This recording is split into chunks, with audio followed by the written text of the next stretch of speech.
The saga of Nigeria's 2023 presidential election. For the opposition Labour Party and its leader, Peter Obi, it's a tragic affront to democracy, an electoral earthquake that crumbled their hopes, shaking the faith they had that the election would be the turning point that would change the course of Nigeria.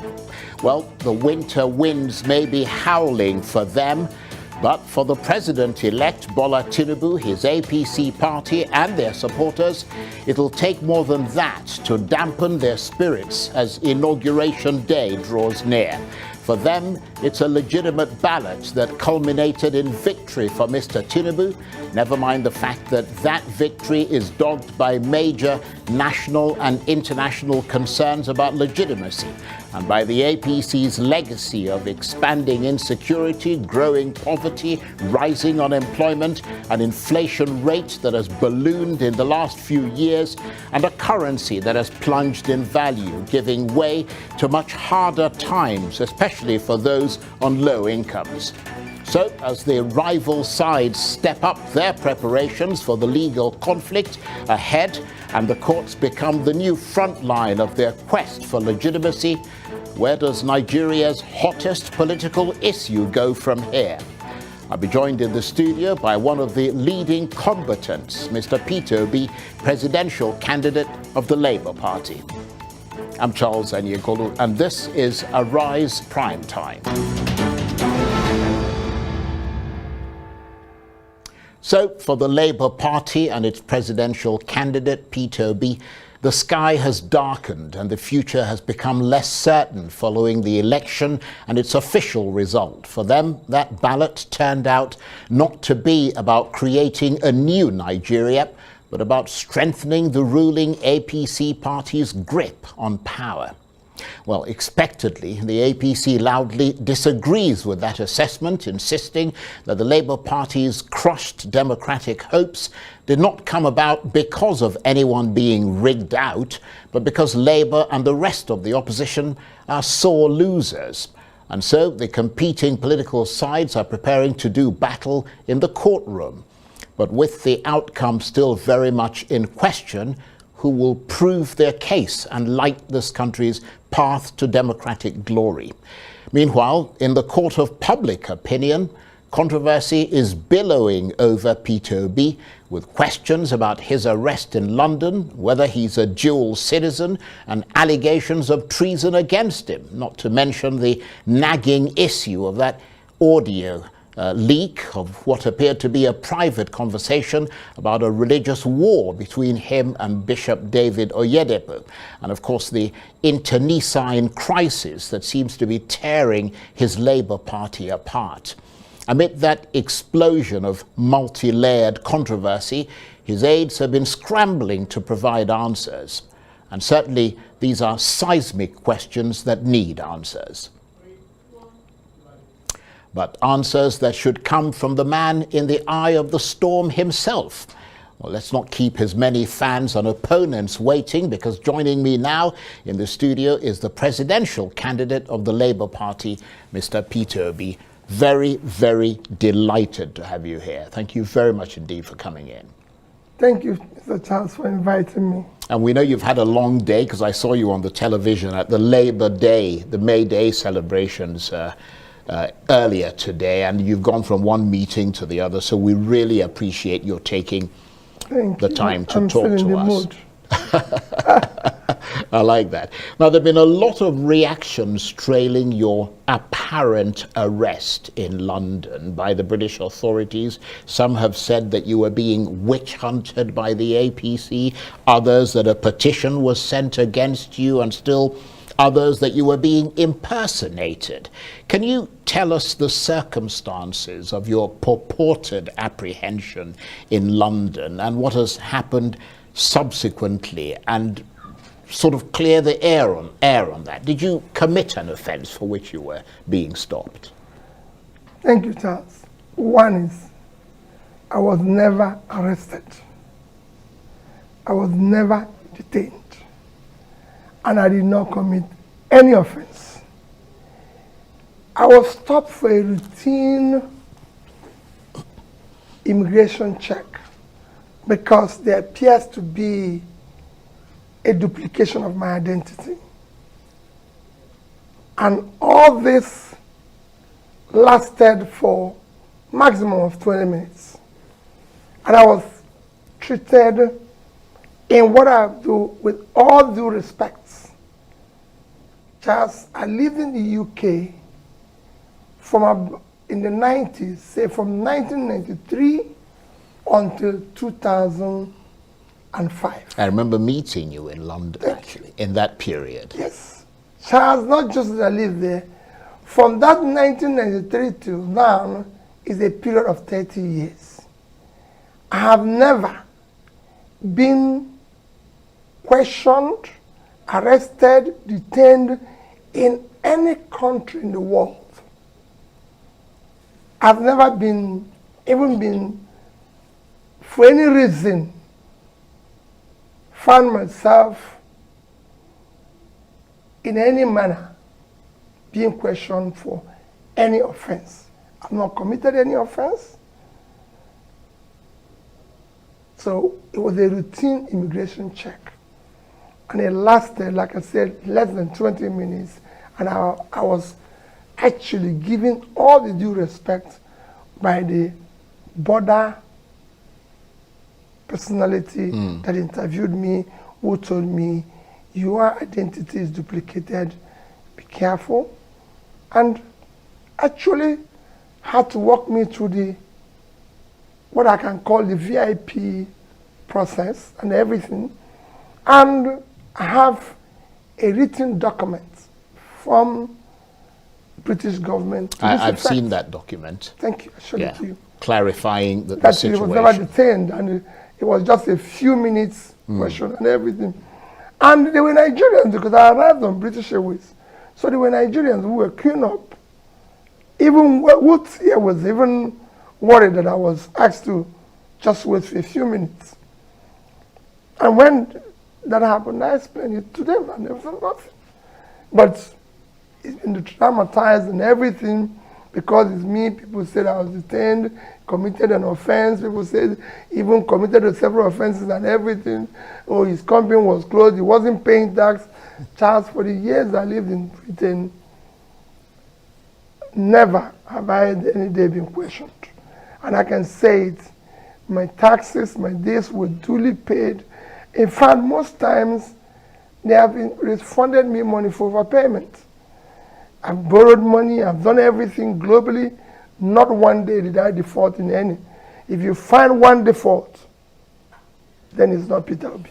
Well, I'm glad you clarified that point about the arrest. And in support of the point you're making, I have seen the letter from the British High Commission making it ineluctably clear that it was no such thing. Nevertheless, as you said, there was a huge hullabaloo about that in Nigeria. I mean, was that a humiliation for you, or at the very least embarrassing that all this was being talked about you, and I mean, even the people who follow you were disappointed? Charles, I would have made comment on it earlier, but these things happened during what I call holy month, where for me as a Christian, it was a fasting period and period of the Ramadan. And I felt it is not time to make comments. I only answered one question within that period when I was mentioned with treason, because I felt it's a huge offense. And because it was actually mentioned where it shouldn't have been mentioned. Other than that, I just felt this is the clarification. And I've just shown you the letter. Yes. I won't go about telling everybody and showing everybody the letter. Yeah, that is true. It just showed you where we've taken our rascality to, where people now come up with all sorts of things. Well, some people said you were deported from the UK. but obviously not. No, they said I was routine check and I was allowed to go. Right. They even saw where I attended churches and meetings and everything.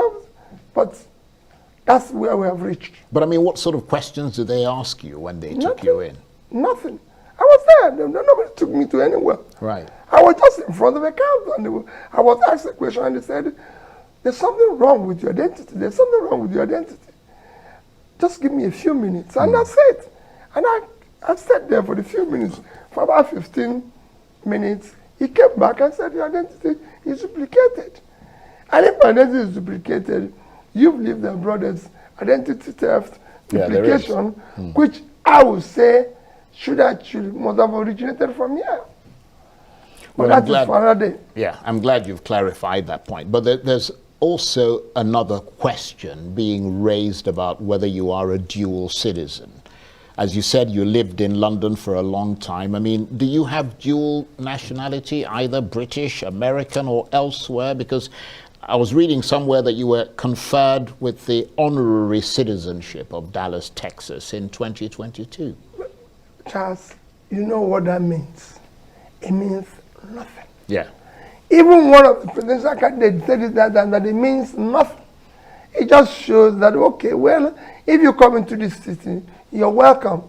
It doesn't even give you a visa. If you apply for a visa, it can't even help you for your visa application. It means nothing. Charles, I've never applied. Right. And I will never apply for citizenship of any other country. Yeah, but I'm a Nigerian. Right. But I believe in Nigeria. I lived in the UK for a period of about 12 years. I had a permanent stay. So you were a permanent resident in the UK? But I had indefinite stay, right. Okay. Which means I can stay there for the rest of my life. Yeah. But when I left the UK in 2025, I went back to them and said, take your stay. I'm no longer having, and I go to the UK with visa. And also to clarify the fact that even if you were a permanent resident, that doesn't make you a citizen of that country. I'm just telling you that even that stay, I returned it. Right. I have never applied, and I will never, as long as I live. Right. My family knows this, everybody knows that. I was born in Nigeria. I'm a Nigerian. God created me a Nigerian. He would have made me an American, or a Japanese, or a British. But since he made it that I'm a Nigerian, I will want to live and die in Nigeria. Nevertheless, Asari Dokubo, who is a well-known person from Rivers State, says he can prove that you are a citizen of the Solomon Islands, and that the conditions for buying property there is that you must be a citizen. What's your reaction? Do you own property there? One, I don't know where is Solomon Island. I've never been such a place in my life. I don't know. I've never been there. I've no reason to go there. Few places I've gone in the Caribbean, places like Haiti. I was in Haiti when they had the earthquake. I was a governor. Then, everybody who is close to me knows that I've been to most troubled places in the world. So when there was earthquake in Haiti, I went to President Jonathan. He's still there. I said, Mr. President, I'm going to Haiti. They had an earthquake. I want to go and help them to rebuild. He was even surprised. He said, Peter, why? I said, that's what I've done all my life. I've been to most troubled parts of the world. As I'm speaking to you, Mr. President, I've withdrawn my son from school. We're going there to Haiti. And I went there. A high commissioner then will tell you, I even met some police officers from Nigeria who were there, and they will tell you. I even traveled with some of the people who, Bob Manuel, who used to be one of the actors, he saw me and said, I'm going to this place to help them rebuild. And I helped them to raise money then, over $200,000. So I've been to Haiti, and I've been to Barbados. So other than that, I can't remember. I don't know where Solomon Islands, Charles. Right. I've never been there. I don't own a property anywhere outside Nigeria, except in the UK, where I lived. Yes. Other than that, any other place that there's a property in the name of Peter Obi, it is fake. It doesn't exist. And I don't need it. Why would I own a property where I don't live? Well, I'm glad you clarified that point, but I'm afraid there are other things that need clarification. The Minister of Information, Lie Muhammed, recently called for your arrest, accusing you of treason. Do you see any links between your activities lately and any treasonable offences? Charles is height of rascality. Height of rascality. That it was even announced in Washington. I committed a treasonable offense, and I'm in Onitsha. And my minister went to announce it in Washington. This is what I'm talking about. We're not talking about waste in governance here. People don't want to understand. The amount it costs Nigeria for him to go and announce that in Washington can fix, I can tell you, I've been in government, can build a block of 6 classrooms in a primary school. I'm sure if you go to his village, there's so many places where children don't even have desk or classroom to go to school. And instead of using that money to go and do it, he used that money to go to Washington to announce of treason of somebody who is in Onitsha. He doesn't need to do that. It is rascality of the highest order. These are the reason why we want a new Nigeria where things will work the way it works in other clime. From there he went to London, announcing the same thing. Well, I'm in Nigeria. He should have come to see me or invite me and say this is the offense. How did we get here? Yeah, that's a good question, but I'm afraid it will remain a rhetorical question at the moment. Some of your followers, just moving on from that, who are known as obedience, have recently engaged in a sort of caustic exchange of words with Professor Wale Soyinka, the Nobel laureate, and he said that they simply don't accept any form of criticism. And I think it was around the time when he made the comments about fascism and your deputy, Yusuf Baba Dati Ahmed. What are your thoughts on that? Well, Charles Prof is a respected, revered personality in Nigeria and globally. And I've always respected him. And he's a dear father to me. And for me, I was very, very sad that there was such a change. Some of the obedience, I must tell you, or people they, mentioned that the obedience are not entirely people who are with us. The oppositions have also come into it and are using it at times. You mean other opposition Other parties? opposition parties. Right. But that is not to worry about. But I was very sad there was such a change between a respected father but you have to understand this. These young people are people who have been so deprived by supposedly a system that is supposed to care for them. They've been pushed to the wall. Even me, Charles, the way they even react when I say things. But I could see their pain. I could feel it. Because I live in the same system, Charles, that they are living in. I said it in Enugu 2 days ago. I said, listen, I lived in this town. I went to JL in Enugu as a student, University of Nigeria, Nsukka, and paid 2,600 and something naira for a Volkswagen car.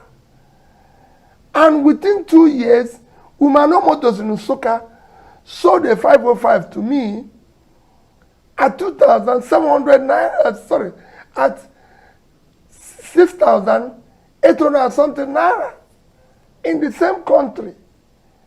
I remember Ozumano telling me that they have too many orders from so many lecturers, so my own will be delayed.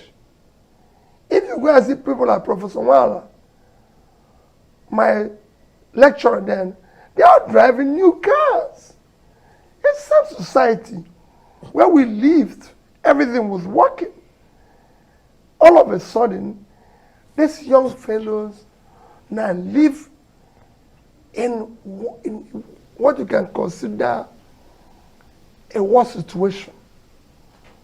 So at times, there's issues. I will make my own comment in it that Prof remains a revered father, and I'll keep respecting him for that.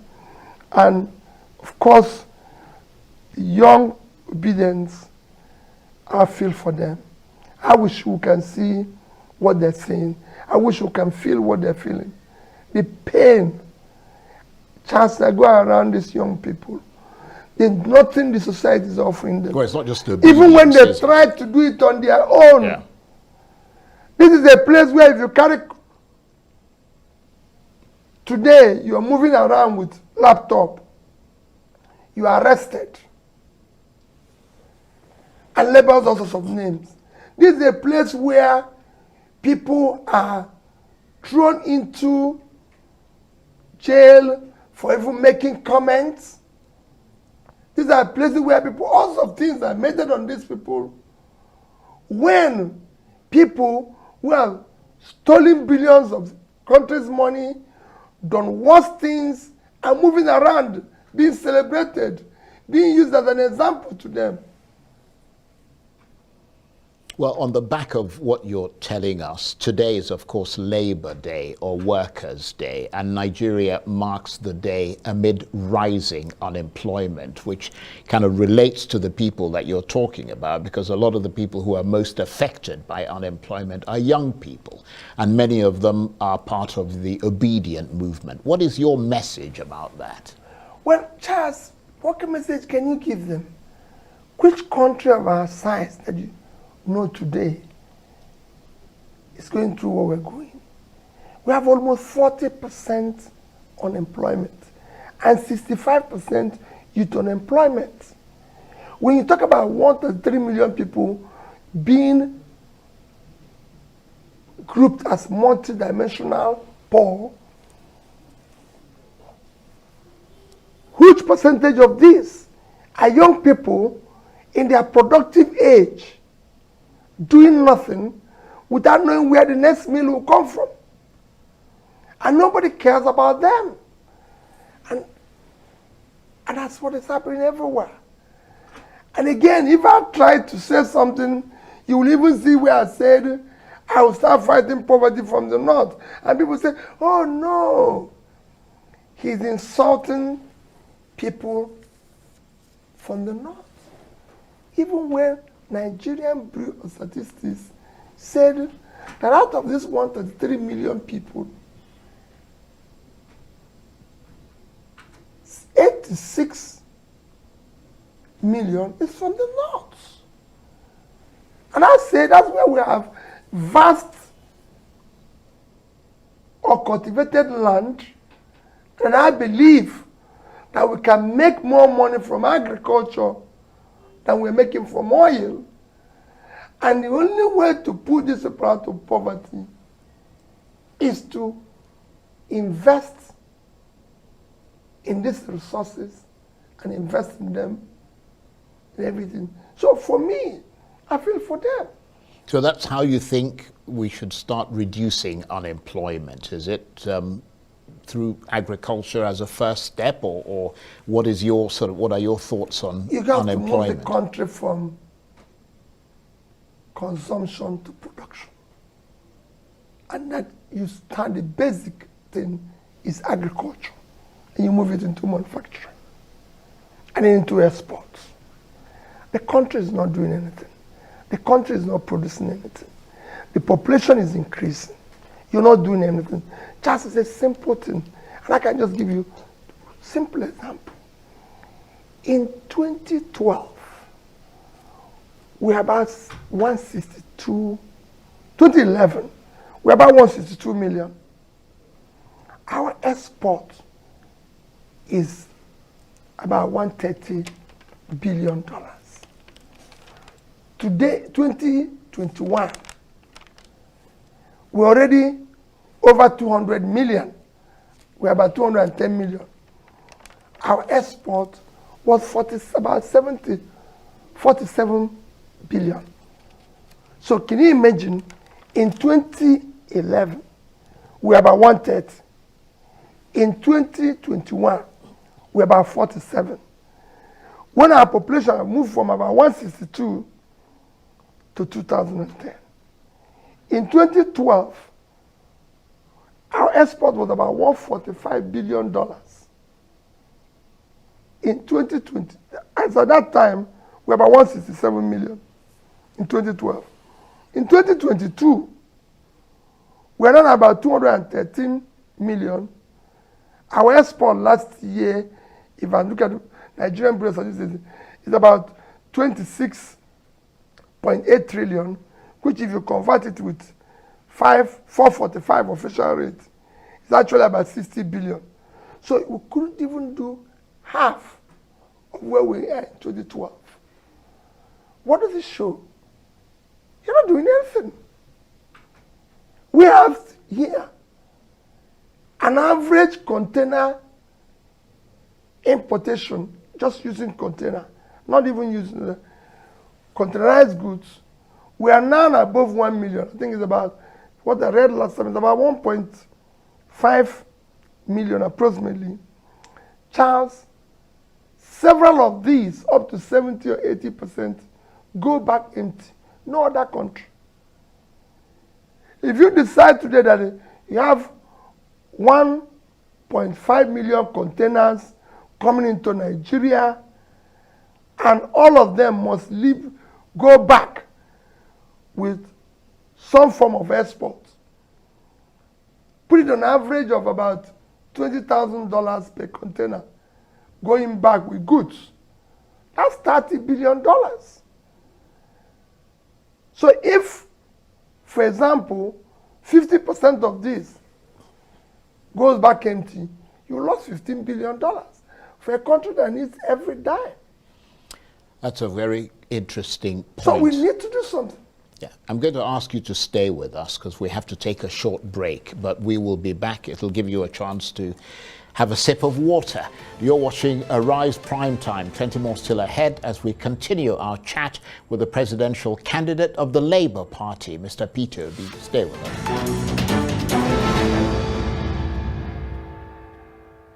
Welcome back to Arise Primetime, where we offer perspectives on the news and talking points of the day. I'm Charles Aniegolu. Now, the saga of Nigeria's 2023 presidential election was, for the opposition Labour Party and its leader, Peter Obi, a tragic affront to democracy, an electoral earthquake that crumbled their hopes, shaking the faith they had that the election would be the turning point that would change the course of Nigeria. Well, the winter winds may be howling for them, but for the president-elect Bola Tinubu, his APC party and their supporters, it'll take more than that to dampen their spirits as Inauguration Day draws near. For them, it's a legitimate ballot that culminated in victory for Mr. Tinubu, never mind the fact that that victory is dogged by major national and international concerns about legitimacy and by the APC's legacy of expanding insecurity, growing poverty, rising unemployment, an inflation rate that has ballooned in the last few years, and a currency that has plunged in value, giving way to much harder times, especially for those on low incomes. So as the rival sides step up their preparations for the legal conflict ahead and the courts become the new front line of their quest for legitimacy amid all the other controversies that are swirling around the leading presidential candidates, where does Nigeria's hottest political issue go from here? And the presidential candidate of the Labour Party, Peter Obi, is still with me in the studio. Thank you very much indeed for staying with us. Thank you for having me, Charles. Now let's turn to the president-elect Bola Tinubu, whom, from what I read, you recently visited or were shown on social media to have visited. That suggests that you're making reconciliation moves. What are the reasons for that, and what would you say to your followers, the obedience, who might, in a sense, feel betrayed by that move, if it did in fact happen? Charles, it did not happen. I've never visited him. I didn't. You know, these are one of the things I'm telling you. They've turned the whole thing into a joke. So what it is now is, what are we going to do to crush this person? What are we going to do to label him this? If it is not to label him tribal bigot, religious bigot, if it's not sticking, maybe we'll find his family, maybe have a love child somewhere, maybe all sorts of things. You know, duplicated identity, everything. Because I've been to the UK about 3 times this year, not this issue. So it's all about, oh, let's go to Washington and announce to them that is treason, that is involved in this, involved in that. Charles, I did not visit anybody. Okay, well, that's a clarification. So my followers are saying, will remain steadfast in the course we've chosen. And that is to do the right thing. We went into election with a strong faith in the law that was signed by Mr. President, with a strong faith in the statements of Professor Mahmoud, which was said globally, said it in Washington, said it in Chatham House, in places where even other electoral bodies don't come to say anything. He said it all over Nigeria. Even when people doubted it, he said nobody should doubt it.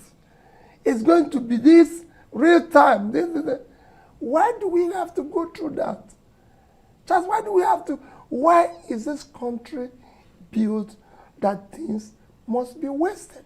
So why do you think he said those things and did something else? We spent nearly $1 billion for this mess. We could have just saved the money. After all, if the university striking lecturers were giving 400 billion, there wouldn't have been on strike. We'd have just asked Mr. President, you're going, please appoint somebody of your choice. You would have saved everybody, the parties that were running around, all those monies people use for campaign and everything, running around, even those who shared money for their primaries, they would have saved all that money, even for the forms, and use it to invest in the 2 critical areas that is keeping this country underdeveloped: education and health. If we have put 100 billion in primary health care that have just collapsed, and we have the highest infant mortality, surpassing India, that is 1.4 billion people. Nigeria have surpassed India in infant mortality. If we had put 100 billion naira on that, it would have made all the difference. We didn't. We put it in the election. And then we came up with this. But why do you think he went to all those places, Chatham House and all the places around the world? I don't know. That's what I said. And said those things and then did something else? Yes, that's what I'm worried about. And this is not being said by somebody who is uneducated. It's been said by a respected professor. But does that give... That questions the entire... You see, whenever I talk about that educational qualification, it's not a measure of integrity. That's what it should be. Yeah, but you're suggesting that it was necessarily something that had to do with integrity. They're arguing that it might have been, or that it had something to do with technical glitches. Which technical glitches? You had three elections the same day. The other 2 went through the same promise you made. The most important one, the most important election in this country is the election, the presidential election. That's where we have issues. That's where we have our problems. That's what we need to solve. That's where we need competence, capacity, integrity, and everything that character, everything that is required to move it forward. And that is the only one that you have glitch. Which glitch? Can they explain the glitch? Have they ever explained it to anybody? INEC is still uploading the result till today. Does it make sense? Well, presumably that explanation they'll be forced to make it in court. And of course... No, it's not even making it in court. You look at the country. Charles, we have a country. We're not the only country globally. There's hundreds of countries globally. Why must our own be always a problem? Well, you and your party, the Labour Party, are now preparing to enter into a storm of the unknown, into legal, uncharted territory. You've filed a legal challenge in court. What is your sense of how it's all looking as your appointment with that tribunal draws near? Well, the court will decide. I believe the justices also are on the spot. It is for them to interpret the Constitution, whichever way they do it. I've done it before. I've challenged similar rascality in my state. I've challenged it when I was impeached. I've challenged it when there was issue of tenor interpretation. So I'm challenging it again. And the judges are also on trial. Because on trial of interpretation of our Constitution, of the law, of the process. Like I said, what we are challenging is not just about who is there or who is not there. It is the process. Just the process through which people get to anywhere is far more fundamental than what they do thereafter. I recall asking one of the professors a few days ago, I said, can I be a professor? Can I start writing I'm a professor without having to do the necessary work of being a professor? He said, no. I said, okay. Who said I'm not probably more intelligent than most professors? But there's a process. And it's that process that I want people to respect. There's a law. That's why we went through that electoral law that we celebrated. And that's what we're challenging. Well, obviously, there's a lot to go through. I mean, the case is in court and we'll have to wait to see how it goes. But let me turn to the internecine crisis that is leaving or tearing your party, the Labour Party, apart, or appears to be doing so, with public fights over the chairmanship, jockeying for position, etc. What's really going on in the Labour Party? There's nothing happening in the Labour Party. I like what you said. There's nothing wrong in Labour Party. It's the same rascality that is going on all over the place. The chairman of Labour Party is Barrister Julius Abure.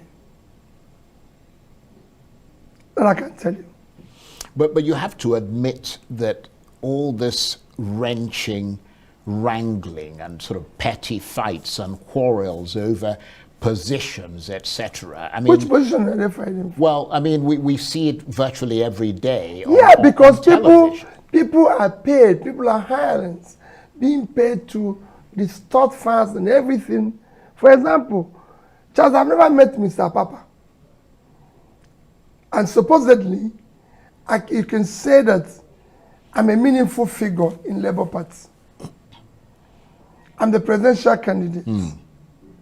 So, but I've not met the other party chairman, and he's not looking for me. So there was a purpose. It's because of the transactional politics we do, where rather than spend our energy and time trying to do the right thing, we spend our energy and time trying to do the wrong thing, paying people to do the wrong thing, paying people to create, because we live off this confusion. In Labour Party, we don't have an issue. The party is intact. The party is working. The party was founded by Labour, NLC, TUC, the Labour organization. They founded the party. That's why today I had to quietly go and join them solidarity in what they're doing, because they are the owners and we're working seamlessly in as it's supposed. Well, I mean, but you have to have all these problems by paid agents and everything. And that notwithstanding, because we're a family, we're even trying to bring everybody, even those to say they've paid you, maybe you've done the job they wanted to do, please come, let all of us be a family. Right, because I mean, I'm sure you know that people, I mean, it doesn't inspire confidence in the public when they see a party that they believed in was going to reshape this country and repurpose things. I mean, you know, they were entrusting this country, or were planning to entrust, at least some people, this country to your party. I mean, and to them, and people have made a lot of comments about this. I mean, it seems like you're no different from the other parties that you criticize. Because those who live off the confusion, who are already in other party, will not go away without tearing away, trying to, you know, create confusion everywhere. That's what it is. They're not going to keep quiet. I've said it before. Whenever I talk to the opinions, I said to them, don't think these people are going to go away saying, no, we're happy. No, they're not going to do that. It's impossible. But if we stay on doing the right thing, eventually we'll win. And that's what we want to continue doing. Right. And I assure you, that's where we are. Well, let's talk about one more apparent scandal. That's that audio leak. You might have talked about this before, but we want to sort of hear it from you again.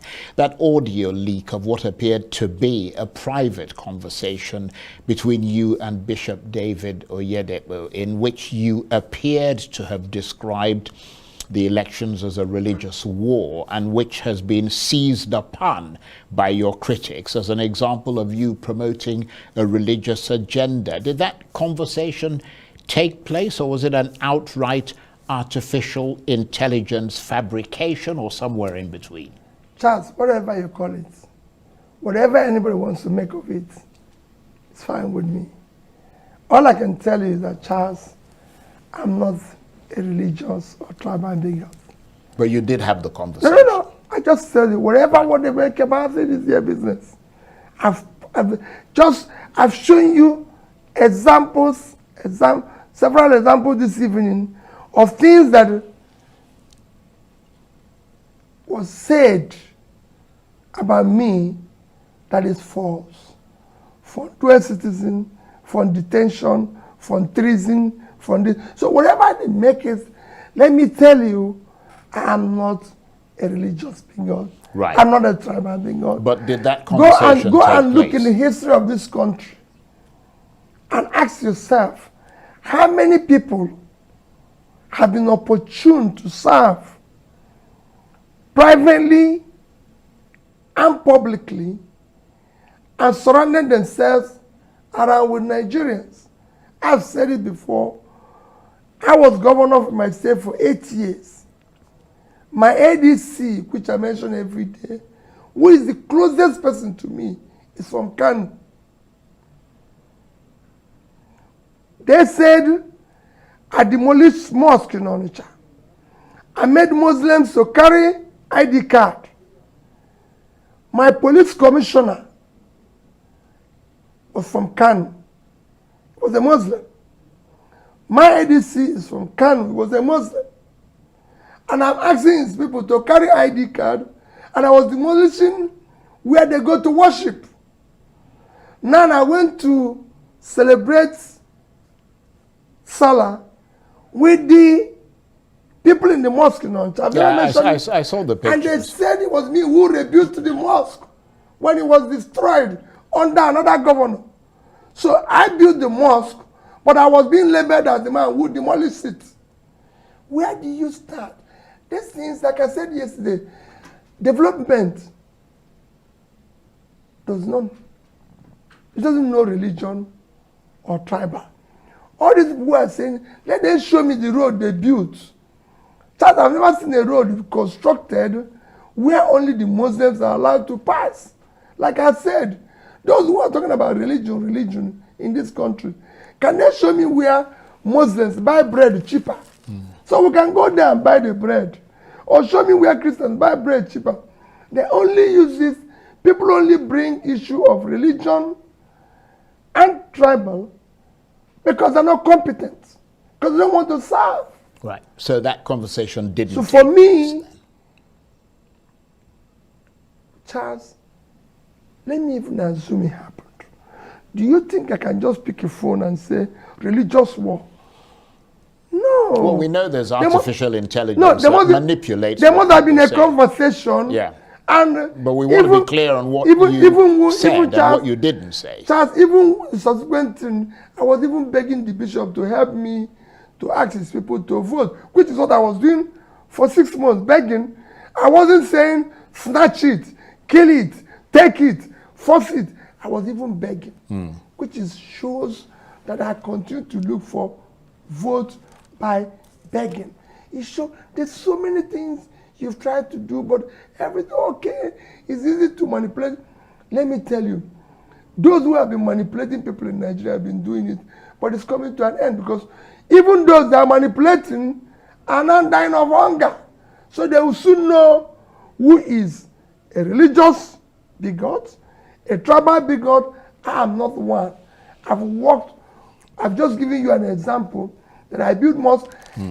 To today, no non-Muslim governor have sent more people to Mecca than me. Right. They said it when I went to Akka. It was them who I was saying it. Well, I'm going to assume... When I do pilgrimage, right, I send people to Israel, I send people to Mecca. I'm going to because assume... I believe right, that this is the way to go. I'm going to assume that you did not say that the election is a religious war, because you haven't answered that question. But if you choose not to answer it, I will assume, based on what you said, that I can never say it's a religious war. Okay. Because it's not. Right. So that clarifies if there's a conversation, even if, Charles, just like what's happened to me in London, even if I was stopped, you can call it I was stopped or even detained. But to go and say, oh, he committed a crime, he did this, and he was arrested as a result of it. There's conversations around the election where a conversation can come and I say, listen, this looks like these people are trying to do this. But I did not campaign that is a religious war. What for? I'm surrounded by people. If there's anybody where a president and vice worked as brothers, it is me and Daddy. And he knows. And I will always tell him, Daddy, we must pull these people out of poverty. I came to you because you're a young man. For the first time in history of Nigeria, we had a presidential candidate, vice presidential candidate, a party chairman. There were people born after Nigerian independence. I said, with three of us, we must save this country. And he knows my commitment to it. We must do this, we must do this. I can't be doing it with the background of a religious war. We've got or even tribal one. Right. We've got about a minute and a half left, sadly. How would you describe your mood and your state of mind as Inauguration Day approaches? I mean, you're clearly not the one who will be sworn in, even though you believe that you won the election, but was, as your party put it, rigged out. What is your mood as that date Charles, approaches? have you seen my mood change? No. I'm not desperate to be president of Nigeria. I'm desperate to see Nigeria work. I'm desperate to see a good Nigeria. And I'm saying, for me, and that starts by the process through which people get into office. The process as it is today is not acceptable to me or those who are following me. We want to build a new Nigeria. A new Nigeria cannot be built on faulty ground. It cannot be built with this rascality going on. It will only be built on what I call transparent process. If you want to be called His Excellency, you must come through an excellent way. I, Peter, go and check my background. Go and check who I am. I have never one day given anybody $1 to vote for me. I don't know who is INEC rec in my state. Go and ask him. I never met him. We only spoke once on phone when I asked him to do something. Ask Mahmoud, who is the chairman, whether he's met with me. He was given a job to build a new Nigeria. Go and ask anybody. Charles has served as 8 years as governor. I did not admit one person in the state university. I told them, anybody who didn't pass, don't take him, whether it's coming from me or not. We must start doing things rightly in this country. My mood remains the same. What it is yesterday is what it is today, and not tomorrow. All I want is a Nigeria where Nigerians will be proud to say they are Nigeria, with a security, where we can create jobs for the young ones so they have a means of livelihood, where there's a future they can hope. And it is that future they voted in Daddy and I. And we were prepared, and we are prepared tomorrow. Whatever happens, we remain steadfast. We're not going to go away. I'm not going to go away. Like I told you, I'm not a citizen of any other country. I'm a citizen of Nigeria. I believe in Nigeria, and I've said it. If there's war outside Nigeria, if there's war in Nigeria today, I'm outside, I'll come back here. Because I'm a citizen of here, and I believe in it.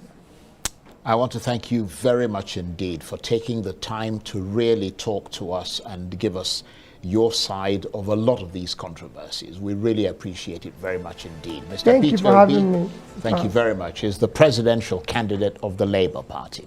That's it for this edition of Arise Prime Time. Join us again tomorrow. From me and the entire